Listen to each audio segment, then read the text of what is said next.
If you're China and you wanted to disrupt another country, wouldn't you reward the dumbest possible on that app? Twerking, people doing stupid dances. You want the next level of youth to go, I can be famous doing something that's truly worthless to society. So TikTok, this is the other part of Asia. We're dealing with China right now. Two separate studies now. Two separate studies have confirmed that TikTok circumvents the kinds of security protections that are on Apple and Google Play stores. Let me give you an idea as to what that means, because we all know that we have problems with social media and privacy. Yeah. This is a different level. Okay, this means a device tracking ability. Okay, gives TikTok's Beijing-based parent company ByteDance complete access to user data. Yeah. Okay, and not only that, it gives TikTok the ability to actually change behavior within the app without user consent. Yeah. Now, that means that it can feed you whatever propaganda it wants without your knowledge. Right. And it's not, and the studies show, it's not based on what you like. Like, oh, hey, Pinterest, it's like, I'm looking at like glasses of wine, or I'm looking at, knitting or homemade soap. And then all of a sudden, you're just seeing a WHO study that says Taiwan isn't a thing. Right. It's like Gerald's Pinterest? Yes. Oh, jeez. Not until I've had my third glass of wine. Time to crochet. Yeah. Oh, my God. Now, to be clear, apps like Facebook, this is very different. Twitter, Facebook, they don't have that ability. Right. Gonna hit me. This is a different level of severity. Were you about to say something there, Gerald? No. I was just going to kill Dave. Oh, okay. One day it's gonna hurt.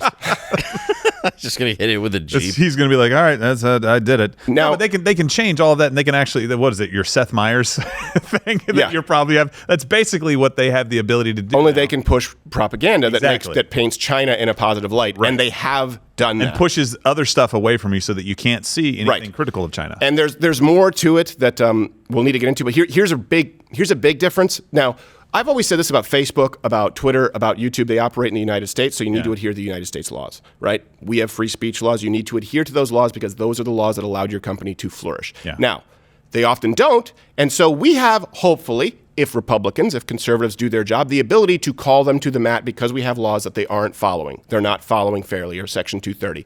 That doesn't apply when you have a company like ByteDance that has irrefutable ties to the Communist Chinese Party. Okay, so in August, the Chinese government, they took a stake of, a few things. They took a board seat in Beijing, the ByteDance technology company. Yeah. So there's now, and there's also some, I can't confirm this, but again, all references available at loudwithcrowder.com. There's also some funding money that's exchanged hands, which is, we can't confirm all that, but look, a board seat at this with a Communist Chinese Party member, that's enough, well, okay? Don't worry. They basically, when I read this article, they said they weren't going to have any direct control of the company because of the company's corporate structure. So nothing to see here. Yeah, because of the company's corporate structure. What's your corporate structure involve? It involves a board. Okay, who's on the board? The Communist Chinese Party. Yeah. Don't worry, no Uyghur. How many votes does he get? Well, however many he wants. Yeah, depending on how many family members die. Yeah.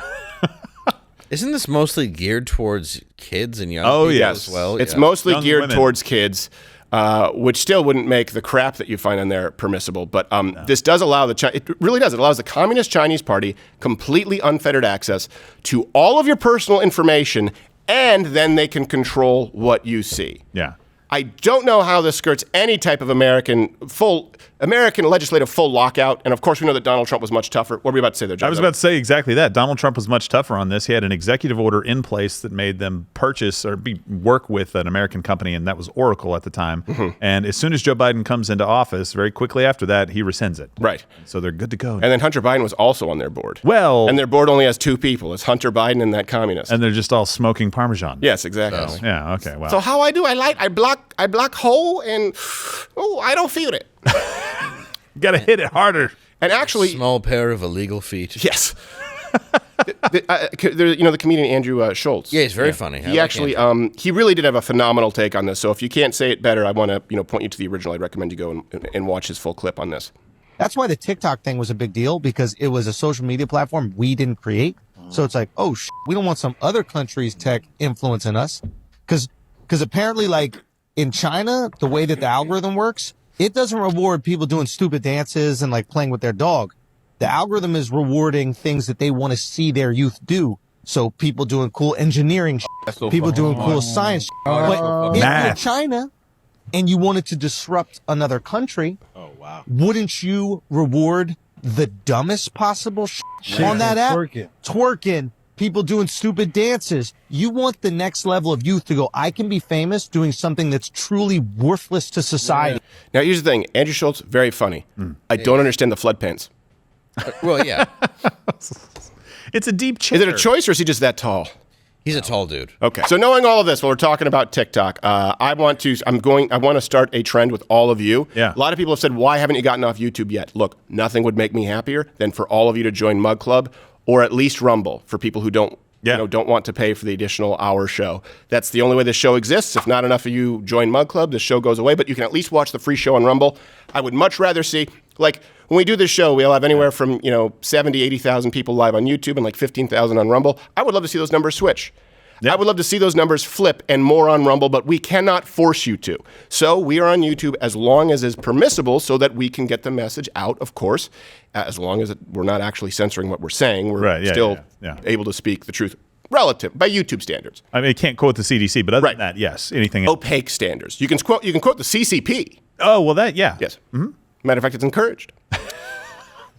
But with TikTok, we've reached a point, and I've told you that if we reach this point with Facebook, with Twitter, with YouTube, where we believe that we are no longer able to honestly communicate with you, we will leave.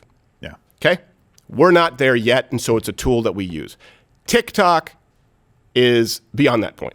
So basically this, I can't in good conscience remain on the platform on TikTok. I've already been banned like 3 times. So it's not like I'm taking a huge risk at this point. I mean, I've tried to stay back, try to get back on the app to fight the horrible degeneracy that's on there. It hasn't worked. We keep getting shadow banned and just banned.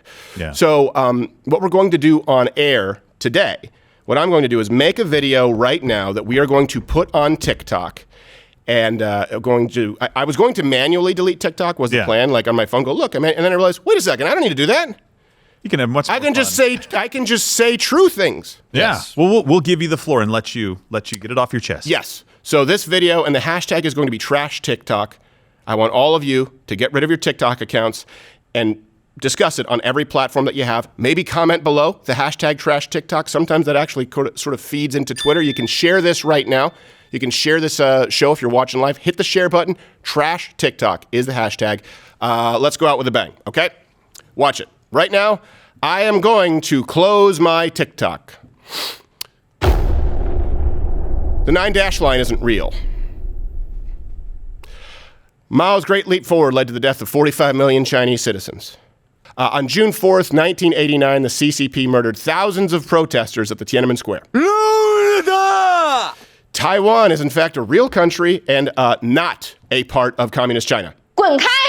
More than 1 million Uyghur Muslims are detained in re-education camps in Xinjiang right now. Boom, boom, go! By the way, also kimchi is Korean, not Chinese. COVID likely originated, and by likely I mean absolutely originated at the Wuhan Institute of Virology. And Xi Jinping looks exactly like Winnie the Pooh when he gets stuck in the honey tree. China's one-child policy led to millions of forced abortions. Boom, boom, go! And the Senkaku Islands, I just want to make sure I get this clear so that you can remove me appropriately, TikTok. The Senkaku Islands, however, I don't care. The point is, it belongs to Japan, not you. And finally, I think all of us can say this in unity on the count of 3. 3, 2, the CCP. Okay, Austin, get that up on TikTok over there. I appreciate it. And I encourage every single one of you to delete your own TikToks. If you have it, stop buying into the CCP subversion and let us know if you deleted it. Share a picture and using the hashtag trash TikTok. Watch Louder with Crowder live, Monday through Thursday, 10 a.m. Eastern.